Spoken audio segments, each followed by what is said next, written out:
When my daughter Lily collapsed at school, I became a statistic, another working mother crushed between a child's medical crisis and corporate America's indifference. Family drama isn't our concern, my boss said before firing me. My husband packed his bags soon after. Standing in our empty kitchen, bills piling up and my daughter's chemo schedule taped to the refrigerator, something crystallized inside me. They saw weakness. I saw clarity. Wilson Logistics discarded me like a broken part in their corporate machine. They never considered I might rebuild myself into something more powerful, more dangerous than they could imagine. One day, they would learn. Never underestimate a mother with nothing left to lose, but everything left to prove. Just before we get back to it, I'd love to know where you're watching from today. And if you're enjoying these stories, make sure you're subscribed because tomorrow's special episode is one you definitely don't want to miss. My name is Violet Grant. 6 months ago, I was a mid-level operations manager at Wilson Logistics, married to my college sweetheart Mark, and mother to our beautiful 6-year-old daughter Lily.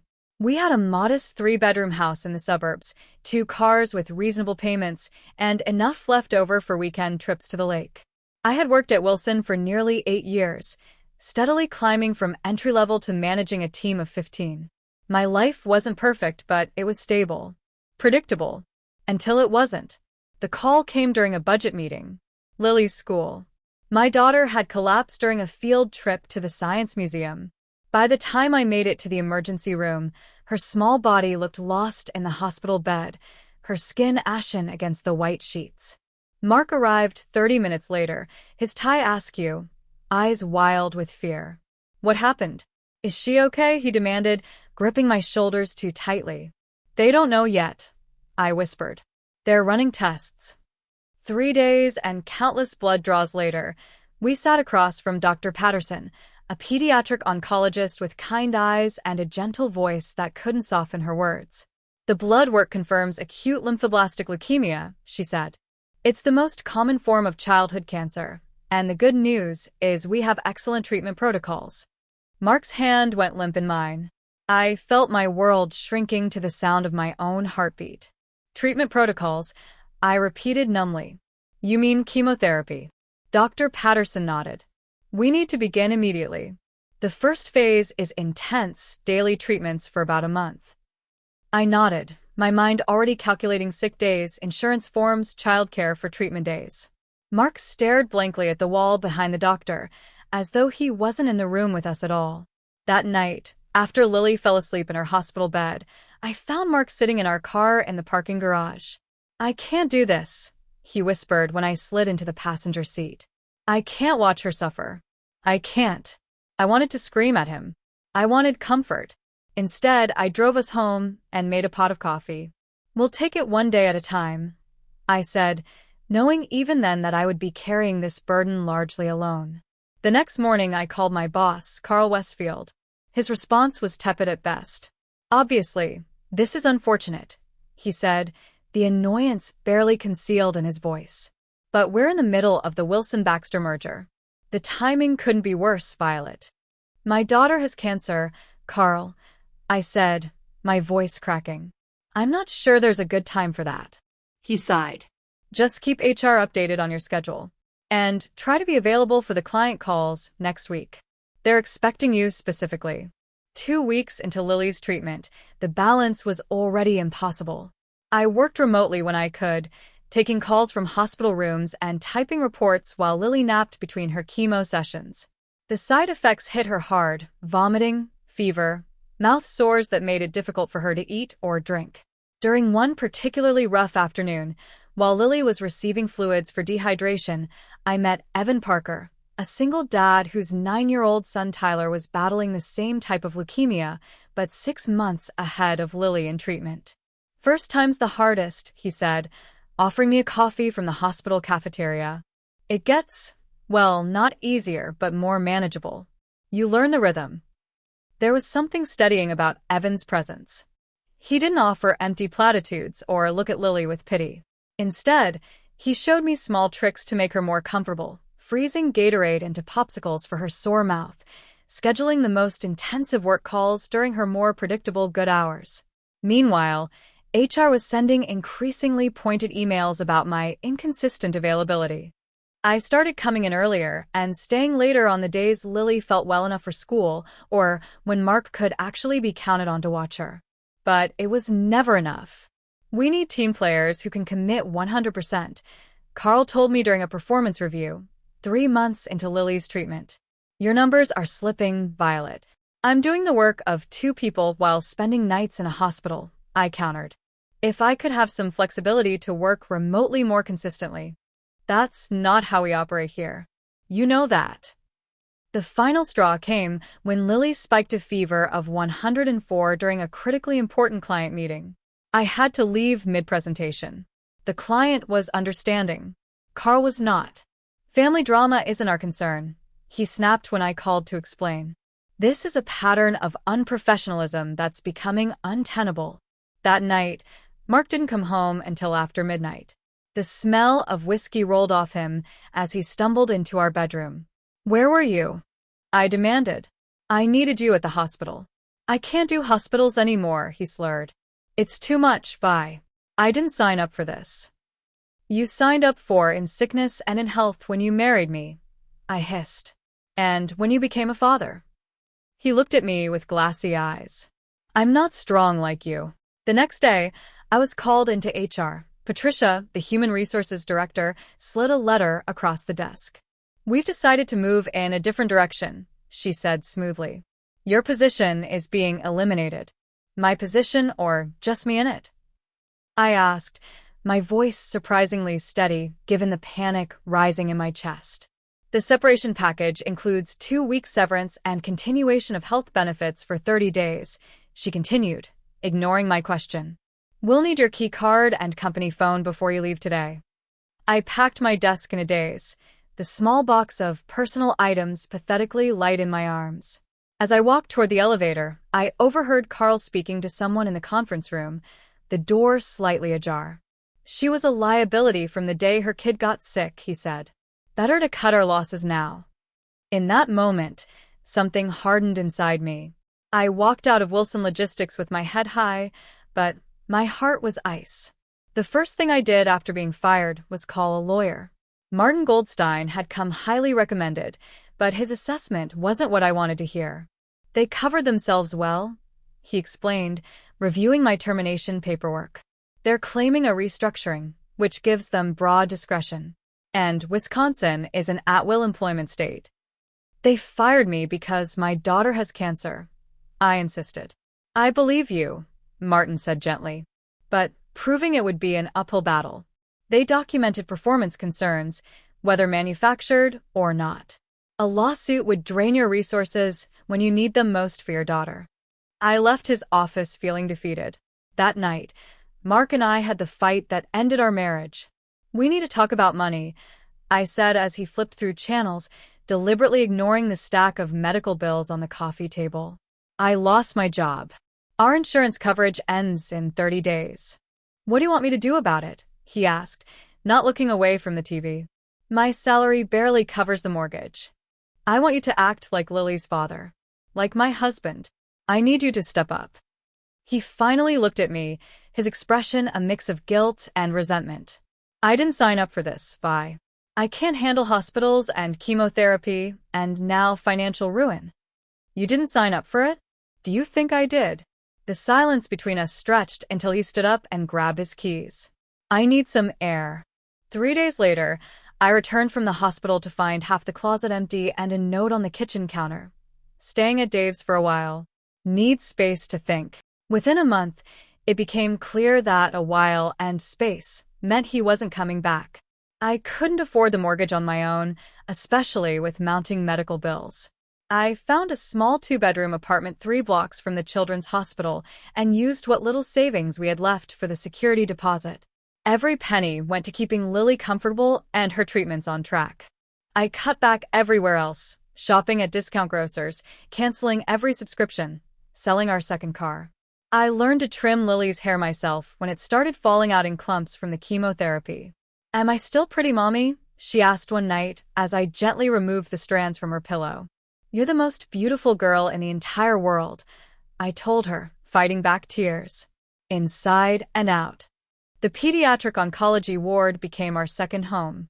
The nurses knew us by name, kept Lily's favorite juice boxes stocked, and always found an extra blanket for me during overnight stays.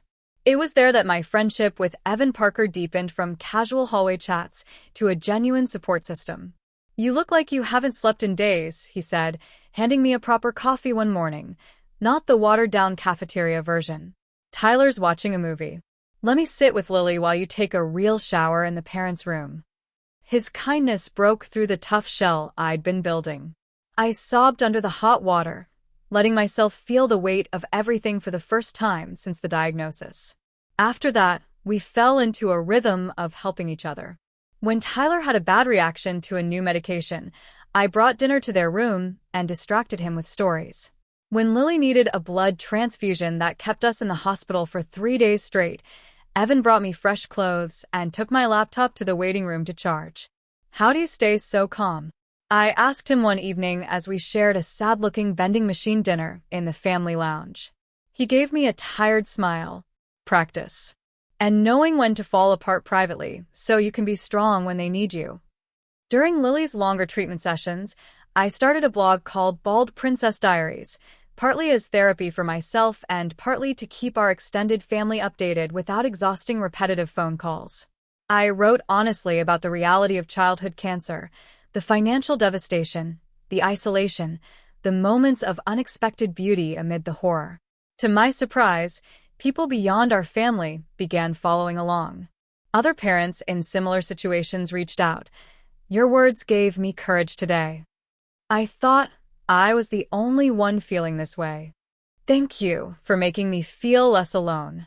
The comments section became a community of its own, a place where I found understanding from strangers when my closest supports had fallen away. It was through the blog that I met Clara Montgomery, a retired investment banker whose son had survived leukemia 15 years earlier.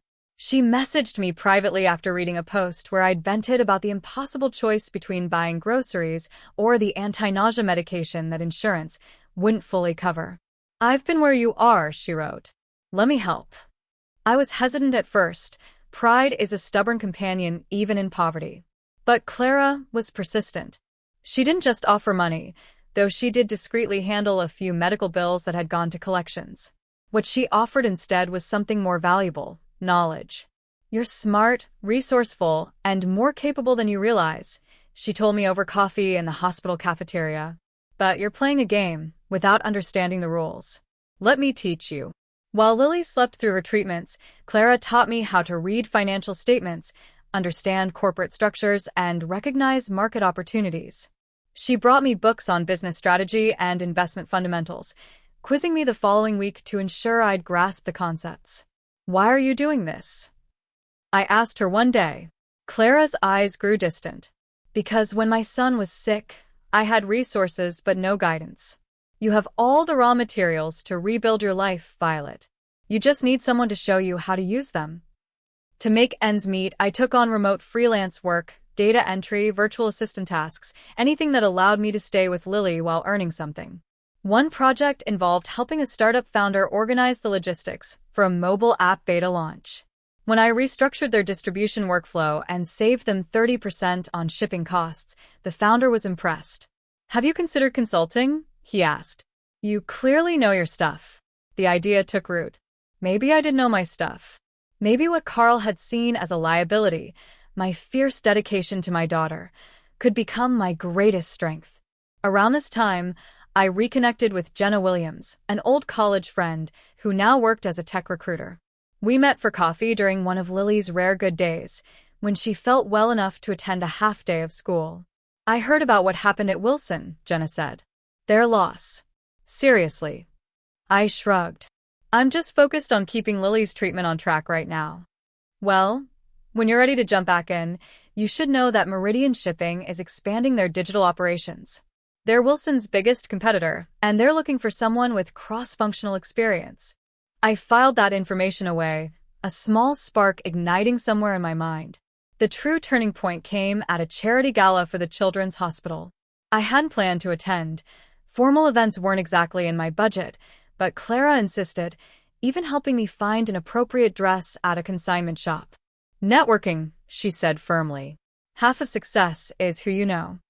I felt out of place among the wealthy donors until I spotted a familiar face. Carl Westfield, my former boss, champagne flute in hand, laughing with several Wilson Logistics executives. They were event sponsors, their company logo prominently displayed on the donor wall. When Carl saw me, his smile faltered briefly before he turned away, pretending I was invisible. The others followed his lead, their eyes sliding past me as though I were a ghost. I stood frozen until Clara appeared at my elbow. "That's him, isn't it?" she asked quietly. "The one who fired you." I nodded, humiliation burning my cheeks. Clara studied them for a moment, then turned to me with fire in her eyes. "You've got the brain and the fire to do more than just survive, Violet," she said. "One day, you're going to own that place. And I'm going to help you do it." I looked at her, startled by the conviction in her voice. And for the first time since Lily's diagnosis, I felt something beyond fear and exhaustion. I felt purpose. "Let's talk about your 5-year plan," Clara said the morning after the gala. We sat in the hospital courtyard while Lily was getting her weekly blood work. I laughed bitterly. 5 hours is about as far ahead as I can plan right now. Clara shook her head. "That's exactly the mindset that keeps people trapped. We're going to think bigger." She pulled out a notebook and wrote, "Violet Grant, CEO," at the top of the page. "That's ridiculous," I protested. "I don't even have a job." "Not yet," she agreed. "But you have something more valuable, motivation and insight. You understand what companies like Wilson get wrong. You've lived it." That conversation planted a seed. While Lily slept through her treatments, I devoured business strategy books from the library. While waiting for doctor appointments, I completed online courses in supply chain management and business analytics, refreshing the skills I'd once used at Wilson but with new perspective. My blog continued to grow, pulling in a small income from affiliate links to medical comfort products I genuinely recommended. More importantly, it connected me to a wider network of parents, medical professionals, and occasionally business contacts who had been touched by similar experiences. 3 months into my unemployment, I was accepted into a business incubator program specifically for single parents. The program offered childcare during sessions, which meant I could focus completely for those precious few hours each week. My pitch was simple but powerful, a logistics optimization platform designed with human needs in mind.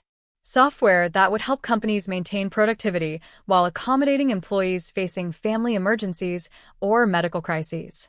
"The current systems treat people like replaceable parts," I explained to the panel. "But flexible workforces are more stable and more productive in the long run. My AI tool would help companies balance human needs with business demands." The judges were impressed enough to award me a spot in the program, which came with a small stipend and mentorship. My mentor, Dr. Gabrielle Thompson, had built and sold 2 successful tech companies. "Your idea is solid," she told me after reviewing my business plan. "But you need funding to build a proper prototype." That's where Jenna's connection came in. She introduced me to Bryce Harrington, a venture capitalist who specialized in logistics technology. I was terrified of the meeting. My second-hand blazer and discount shoes felt woefully inadequate in the gleaming conference room of Harrington Capital. But when I began speaking about supply chain inefficiencies and human capital optimization, something shifted. This was my territory. I knew it intimately, both from my years at Wilson and from navigating the Byzantine healthcare system with Lily. Bryce leaned forward, actually interested. "Your background at Wilson gives you insider knowledge of the industry's pain points," he noted. "And your personal experience adds a unique perspective that most logistics experts lack." "People aren't logistics problems to be solved," I said firmly. "But when companies treat them that way, they create actual logistics problems. High turnover, training costs, knowledge gaps, workflow disruptions." By the end of the meeting, Bryce had agreed to a second discussion with his partners. It wasn't a commitment, but it was a foot in the door. Then came the news we'd been waiting for. Lily's cancer was in remission. The doctors warned us that maintenance treatment would continue for 2 more years, but the most intensive phase was behind us. She responded extraordinarily well, Dr. Patterson told me. genuine warmth in her smile. She's a fighter like her mom. That night, after Lily fell asleep, I stood on the tiny balcony of our apartment and made a promise to the stars. I'll make them pay for her. It wasn't just about revenge anymore. It was about changing a system that forced parents to choose between their children's lives and financial survival. With renewed energy, I assembled a small team from the incubator program. Rachel Lewis, a former logistics VP who'd left the corporate world after her own health crisis. Damon Williams, a brilliant data scientist who wanted work that aligned with his values. And Clara, who agreed to serve as our business advisor. We named our fledgling company Nexlink Logistics, a streamlined, tech-focused alternative to traditional shipping systems. Our edge would be flexibility without sacrificing efficiency, humanity without compromising the bottom line. Our first client was a small e-commerce company that had been burned by Wilson's rigid fulfillment protocols. When we delivered on time despite a major weather disruption, by quickly rerouting through alternative channels that Wilson's outdated systems wouldn't have identified, word began to spread. That's the thing about this industry, Rachel explained as we celebrated our first month of actual profit. Everyone talks. One success story can open 10 doors. She was right. Within 6 months, we had secured contracts with 5 former Wilson clients, small accounts they had taken for granted and treated as afterthoughts. We prioritized these clients, showing them what true service looked like. Bryce brought news that made my heart race. Wilson's in trouble. Carl mismanaged the Baxter merger, and they're hemorrhaging both clients and staff. Their board is getting restless. How restless? I asked, trying to sound merely curious rather than hungry for details. Enough that they're considering outside management consultants, Bryce replied. And some of them are my friends. Through Bryce's network, I learned that Carl had promoted his unqualified niece to head of client relations, bypassing several experienced managers. Morale was at an all-time low, and an anonymous employee had filed a harassment claim against senior management. They're vulnerable, Clara observed during our weekly strategy session. But you're not strong enough to move yet. We need to be patient. Patience was easier now that Lily was doing better. She had returned to school part-time, her hair growing back in soft wisps. Evan and I had developed a friendship that sustained us both through the hardest days. His son Tyler was now officially in remission, a beacon of hope for our journey. You're different, Evan remarked one evening as we watched our children play together at a park near the hospital. Both were thin and tired more easily than other kids, but they were playing. Actually playing. How so? I asked. When I met you, you were shattered but trying to hold the pieces together, he said. Now you're rebuilding yourself into something stronger. It's impressive. I smiled, watching Lily chase a butterfly with fierce determination. I had good examples of strength around me. As Nexlink grew, I began preparing for the long game, the eventual acquisition of Wilson Logistics. It seemed like an impossible dream, but Clara insisted on planning as though it were inevitable. Corporations are just structures, she reminded me. And structures can be taken apart and rebuilt by those who understand their weaknesses. We were 8 months into our business when the email arrived. No sender name, just a subject line. You might find this useful. The attachment contained internal documents from Wilson Logistics, proof of financial misconduct, falsified safety reports, and discriminatory hiring practices. There was enough evidence to trigger multiple regulatory investigations. Who sent this? Damon asked as we huddled around my laptop. Someone who wants to see them fall, I replied, scrolling through page after damning page. Someone on the inside. What are you going to do with it? Rachel asked. I looked at the team that had believed in me, at the photo of Lily on my desk, at the business we were building based on the radical notion that humanity and profitability could coexist. Everything, I said. I'm going to do everything. The anonymous email with Wilson Logistics' internal documents felt like holding a loaded gun. I needed to be strategic about how and when to pull the trigger. We need to be careful, Clara warned during our emergency strategy meeting. Using these documents improperly could backfire legally. But they're exactly what we need, Damon countered, his data analyst mind already calculating the leverage they provided. I sat quietly, weighing our options. We're not going to use them for blackmail, I finally decided. We're going to use them the right way. The next morning, I created an anonymous email account and forwarded selected documents to 3 regulatory agencies: the Department of Transportation, OSHA, and the Securities and Exchange Commission. I included only factual information about safety violations and financial discrepancies, enough to trigger investigations without revealing my identity or intentions. Now we wait, I told my small but loyal team. And while we wait, we grow stronger. Over the next 2 months, Nexlink expanded aggressively, targeting Wilson's mid-tier clients who were increasingly frustrated with declining service quality. We hired selectively, focusing on experienced professionals who valued work-life balance over cutthroat corporate culture. Many came from Wilson itself, bringing client relationships and insider knowledge with them. Bryce connected us with a shadow investor group interested in undervalued logistics companies. They're looking for distressed assets with growth potential, he explained over dinner at his club. Wilson is starting to fit that profile. You think they'd consider a hostile takeover? I asked, the words feeling foreign on my tongue. Not hostile, Bryce corrected with a smile. Strategic. And they would, with the right guidance and a compelling story. The regulatory investigations began quietly. Wilson's stock price dipped as rumors of compliance issues circulated through the industry. Carl responded by cutting costs aggressively, slashing salaries, eliminating bonuses, and pushing employees to work longer hours with fewer resources. Classic death spiral, Rachel observed as we reviewed Wilson's public financial disclosures. He's making short-term moves that will cause long-term damage. Our opportunity came when the federal government opened bidding for a major logistics contract supporting military base operations across 3 states.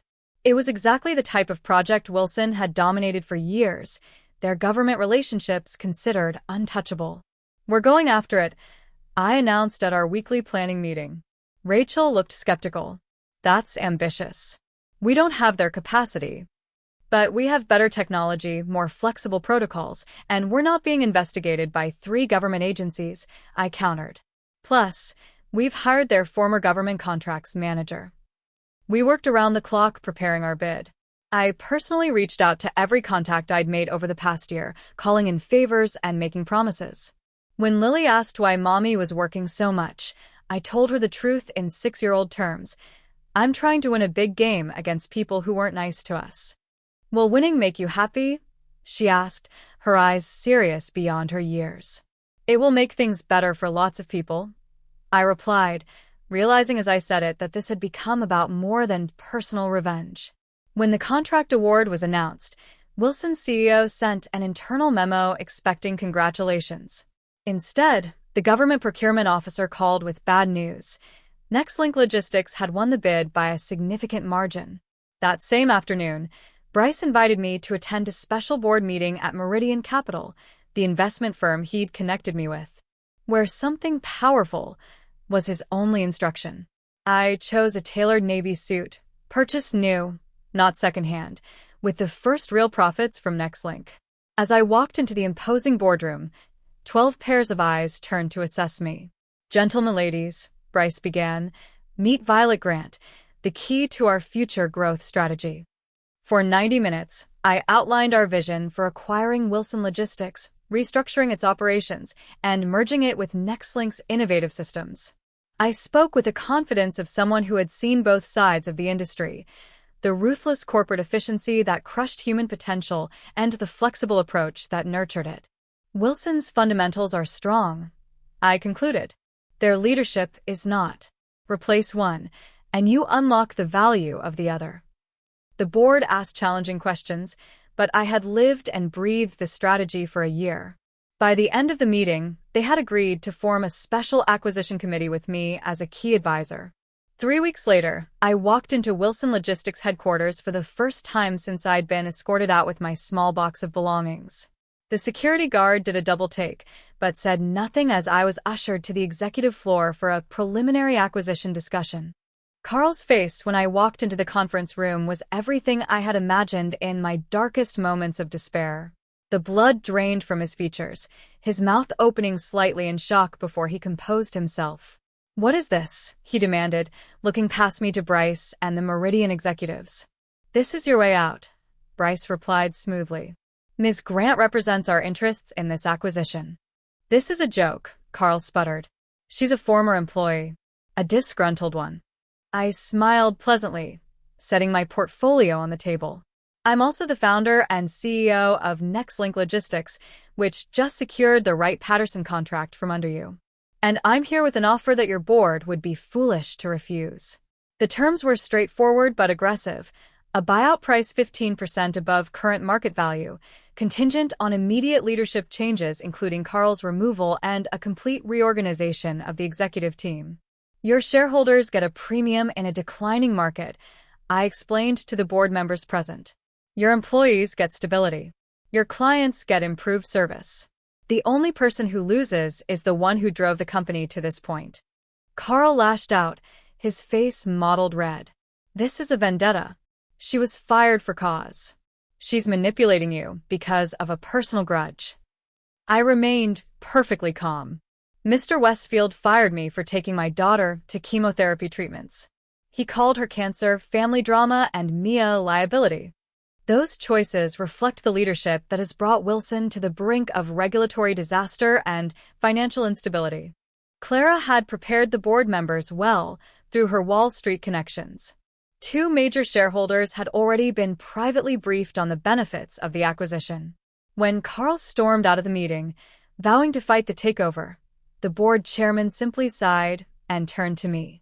"We'll need to take this to a formal vote, but speaking candidly, Ms. Grant, your proposal has significant support. We'll be in touch within 48 hours. Carl's desperation turned public. He gave an ill-advised interview to a trade publication, claiming I had manipulated my child's illness for corporate gain and suggesting that Nexlink had engaged in unethical practices to win contracts. The backlash was swift and devastating, not for me but for him. My blog followers rallied immediately, flooding social media with stories of corporate indifference to family medical crises. Healthcare advocates picked up the thread, and suddenly Wilson Logistics was the poster child for toxic corporate culture. When the board vote came 3 days later, it was nearly unanimous. I was named interim CEO of Wilson Logistics, with a mandate to merge operations with Nexlink and restructure the company from the ground up. On my first day, I walked directly to Carl's corner office, the same office where he had once lectured me about team players while my daughter fought for her life in a hospital bed. He was packing his personal items, his movements jerky with anger. "I suppose you think you've won," he said without looking up. I stood in the doorway, taking in the moment I had visualized countless times during my darkest days. This was never about winning, Carl. It was about fixing what was broken. He finally faced me, his expression a mixture of defiance and defeat. "You destroy my career and then have the audacity to take the moral high ground? You said my daughter's illness wasn't your concern," I replied calmly. "Now, neither are you." As he brushed past me with his box of belongings, I felt a curious emptiness where I'd expected triumph.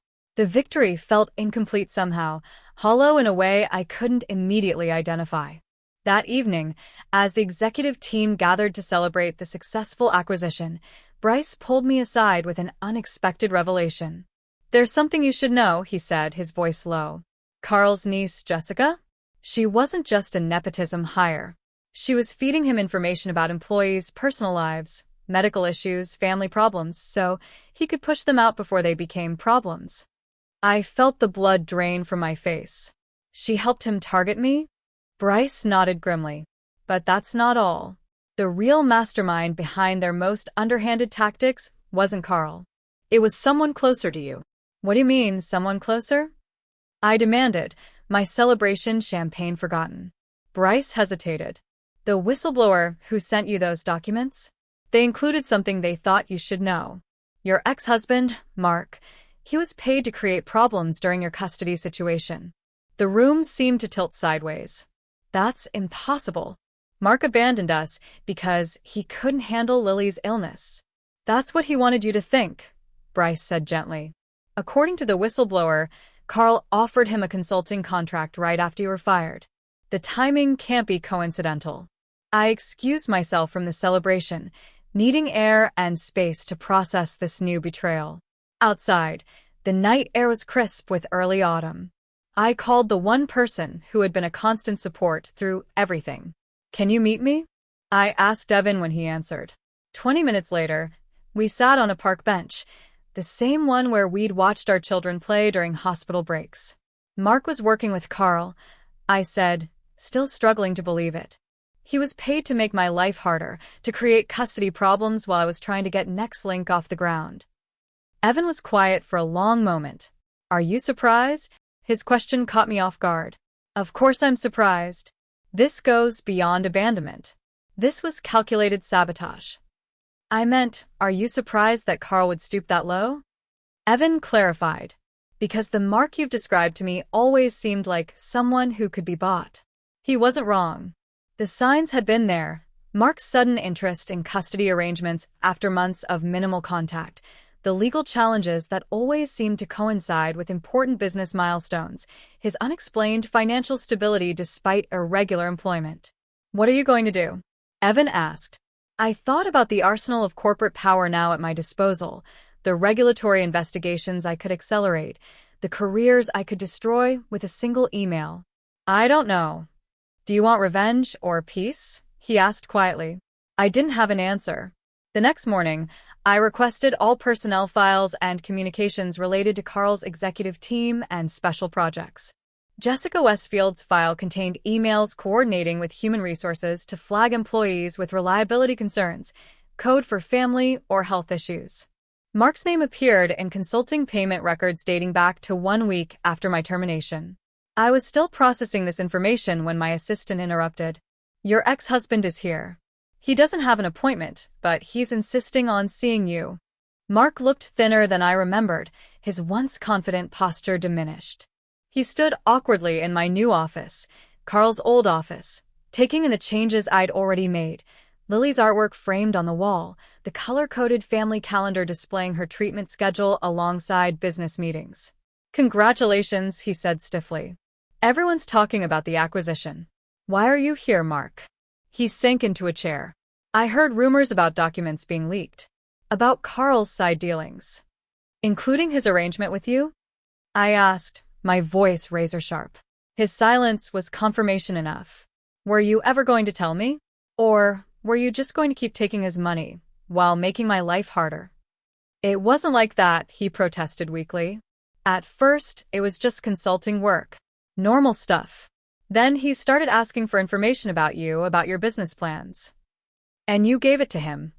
Mark ran a hand through his hair, a nervous gesture I'd once found endearing. I was scared, Vi. I'd already failed as a father, as a husband. I was weak. I hated being the weak one while you were so strong, handling everything. "So, you tried to break me instead of building yourself up?" The coldness in my voice surprised even me. "I never thought you'd actually succeed," he admitted. "I thought eventually you'd give up, come back to a normal life. We could be a regular family again. While our daughter was fighting cancer. That was your idea of normal?" He had no answer for that. I should have thrown him out. I should have initiated legal action for his betrayal. Instead, I felt a strange, detached pity. "You know what the saddest part is, Mark? I would have welcomed your help at any point. All you had to do was show up for your daughter." "Is there any way to make this right?" he asked, his voice small. "I don't know," I answered honestly. "But it won't start with me forgiving you. It has to start with you showing up for Lily. Consistently, reliably, without any agenda except being her father." After he left, I sat quietly, contemplating the ethics of what I now controlled. I had enough evidence to destroy Carl completely, to blacklist Mark from any reputable company, to dismantle Wilson's entire executive structure. My phone buzzed with a calendar alert, Lily's follow-up appointment. Real life intruding on corporate warfare. Dr. Patterson's face was serious as she reviewed Lily's latest blood work. "There are some concerning markers we need to address," she explained. "It's not a full relapse, but we're seeing indications that we need to adjust her maintenance protocol." The bottom dropped out of my world again. But she was doing so well. She still is, Dr. Patterson assured me. This is just a bump in the road. We caught it early, and we have options. That night, as Lily slept in her hospital bed during what was supposed to be a brief observation stay, I realized how quickly my priorities could recalibrate. The acquisition, the revenge, the corporate politics, all of it paled against the sound of my daughter's breathing. Evan arrived with a change of clothes and real coffee, just as he had during the worst days of Lily's initial treatment. "I heard," he said simply, taking the uncomfortable visitor's chair beside me. "It's not a full relapse." I repeated the doctor's words. "Just a course correction." He nodded, understanding the parent language of controlled fear. Tyler had 2 of those during his maintenance phase. Scary as hell, but manageable. We sat in companionable silence until I finally spoke the thought that had been forming since Mark's visit. "I don't think I want to destroy them anymore." "No." "I think I want to fix things instead. The company, the culture. Make it what it should have been all along." Evan took my hand, his touch warm and steady. "That sounds like the Violet Grant I know."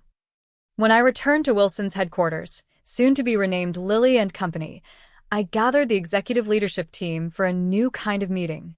Instead of focusing on the integration timeline, I shared a vision of what the company could become. "We're going to be the industry leader in flexible work arrangements," I announced. "We'll prove that treating employees like whole human beings with lives outside work actually improves productivity and retention." There was skepticism, of course. Old habits die hard. But I had the power now to implement changes. Comprehensive family leave policies, remote work options, emergency childcare benefits, mental health support. I reached out to former employees who had been pushed out under circumstances similar to mine. Many were hesitant, understandably suspicious of corporate promises. But some took the chance, returning with valuable institutional knowledge and a commitment to building something better. When the full story of Carl's management practices became public through the regulatory investigations, the industry braced for a scandal. Instead, I held a press conference announcing a complete overhaul of company policies and a commitment to ethical business practices. "We can't change the past," I told the assembled reporters. "But we can learn from it and build a better future." One reporter asked pointedly about my personal history with the company. "Isn't this acquisition simply revenge for your termination?" I thought about Lily's question months earlier. "Will winning make you happy?" "This isn't about revenge," I replied. "It's about creating a workplace where no parent ever has to choose between their child's health and their livelihood. It's about building systems that recognize humanity as an asset, not a liability." A week later, I received an unexpected email from Jessica Westfield, Carl's niece. "I know you have every reason to hate me," she wrote. "But I want you to know that I deeply regret my role in what happened to you and others. I was young and easily influenced by my uncle. I've been attending therapy to understand why I participated in hurting others to please him. I don't expect forgiveness, but I wanted you to know that you've inspired me to do better." After careful consideration, I offered her a probationary position in our newly formed Ethics and Compliance Department. "Your first-hand knowledge of how things went wrong will be valuable in ensuring they never happen again," I told her during our cautious first meeting. The decision raised eyebrows, but I stood firm. We can't preach second chances if we're not willing to offer them. As the company transformation progressed, I found myself drawn more often to the hospital. Not just for Lily's adjusted treatment protocol, which was thankfully working well, but for the other families still fighting their battles. One afternoon, I visited the grave of Amelia Johnson, a little girl who had become Lily's friend during treatment. She had passed away 3 months earlier, her small body finally surrendering despite her fierce spirit. I placed flowers and a purple ribbon, her favorite color, with a simple message: "Still fighting for you." The corporate conquest that had once consumed me now felt like just one part of a larger purpose.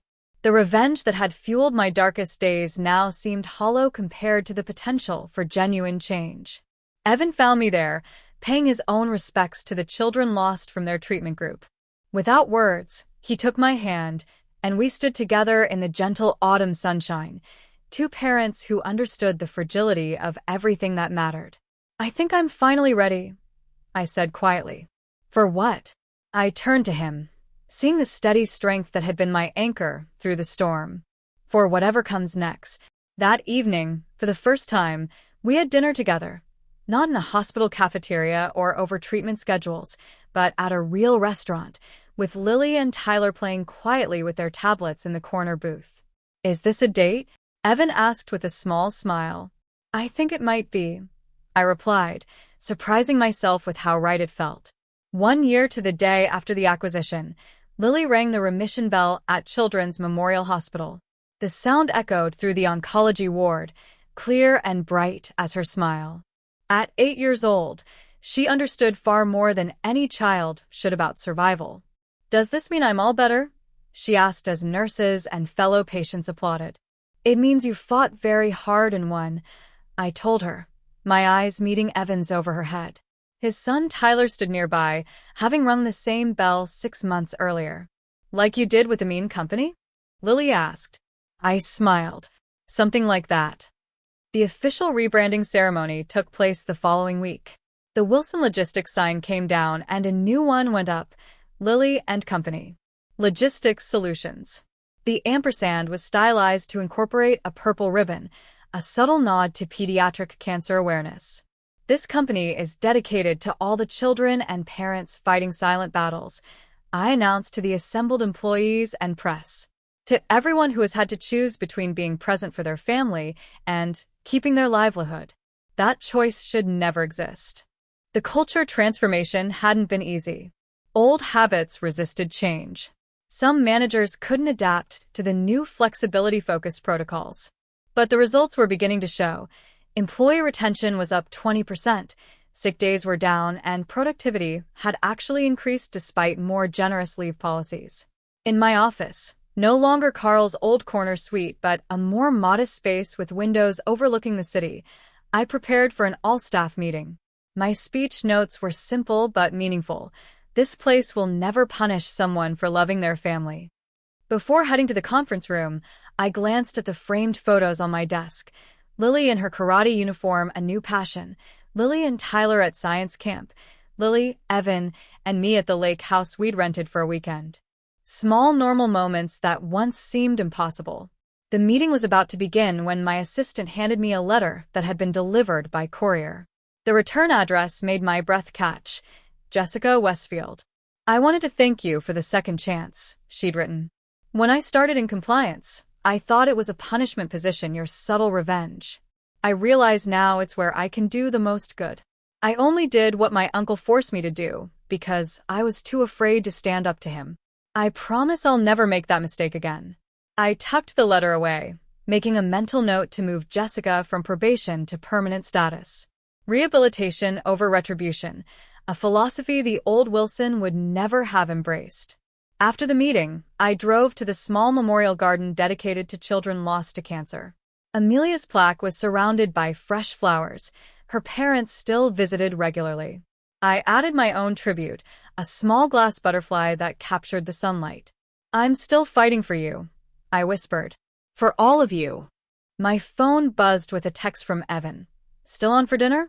Tyler's excited about telling Lily his science fair news. Our relationship had developed slowly, deliberately, both of us conscious of our children's needs and our own complicated histories. But there was something profound in building love from shared struggle, something unshakable in a foundation laid during life's hardest moments. "Wouldn't miss it," I replied. Back at the office, I met with our foundation director to review the progress of our newest initiative, a support fund for working parents facing critical family illness. The program provided bridge financing, job protection advocacy, and practical support services. "We've helped 27 families in the first quarter," Helen reported. "The testimonials are powerful." "Good," I nodded. "But we need to scale it faster. Work with PR on a matching donation campaign." My phone rang. Lily's school. My heart still skipped a beat with every unexpected call. Phantom fears never quite silenced. But it was just a reminder about parent-teacher conferences. That evening at home, Our new home, a comfortable 4-bedroom with a yard for the kids. I finished the final edits on my book manuscript. The Day They Fired the Wrong Woman had started as therapy, evolved into a business memoir, and finally emerged as a rallying cry for workplace reform. Do you think it will make a difference? I asked Evan as he reviewed the epilogue. It already has, he said, gesturing around us. Look at everything you've built from the ashes. The following month, the memoir was released to unexpected acclaim. Business schools requested speaking engagements. Policy think tanks cited my experience in workforce reform proposals. Former employees from companies across the country shared similar stories of discrimination and hardship. Carl Westfield attempted to sue for defamation, despite the careful legal vetting of every word in the book. His case was dismissed. According to industry gossip, he was now consulting for small logistics firms in the Midwest, his reputation permanently tarnished. Mark had finally stepped up as a father, maintaining his visitation schedule and even attending some of Lily's medical follow-ups. Our relationship remained professionally cordial, bound by the daughter we both loved. He had never asked for forgiveness, but he was earning his way back into Lily's life one consistent day at a time. On the 1-year anniversary of Lily and Company's rebranding, I stood at the window of my office, watching employees leave for the day at reasonable hours, carrying pictures their children had drawn, discussing weekend plans without the haunted look of those forced to choose between presents and paychecks. Lily and Tyler burst in with Evan behind them, ready for our weekly family dinner. As I gathered my things, I caught sight of the small framed quote on my desk, words I'd written during the darkest days of Lily's treatment. They tried to break me, but they made me unstoppable. Ready to go, Mom? Lily asked, her energy boundless in a way that still felt miraculous. Ready, I smiled, taking her hand. As we walked through the building, employees greeted Lily by name. She was the company's unofficial mascot, the living embodiment of why our mission mattered. In the lobby, she paused by the large corporate values statement prominently displayed on the wall. I'd written it myself, distilling everything I'd learned through fire and rebirth. The last line read simply, "Family isn't just a word. It's the only thing that ever mattered." Lily looked up at me, her eyes wise beyond their years. Is that why you named the company after me? I knelt to her level, brushing back her now thick hair. I named it after you because you taught me the most important lesson in business and in life, what's worth fighting for. Outside, the setting sun cast long shadows across the plaza where the Wilson Logistics sign had once stood. I thought about all the paths that had led here, the diagnosis that shattered our world, the cruelty that could have broken us, the strength found in the darkest moments. They said family wasn't their concern. Funny, it was the only thing that ever mattered. Would you sacrifice everything you've built for revenge? Or is true power found in creating something better from the ashes of betrayal? Violet's journey reminds us that sometimes our deepest wounds become our greatest strengths. If this story resonated with you, hit like, subscribe, and share with someone who needs to hear that their darkest chapter might just be the beginning of their greatest triumph.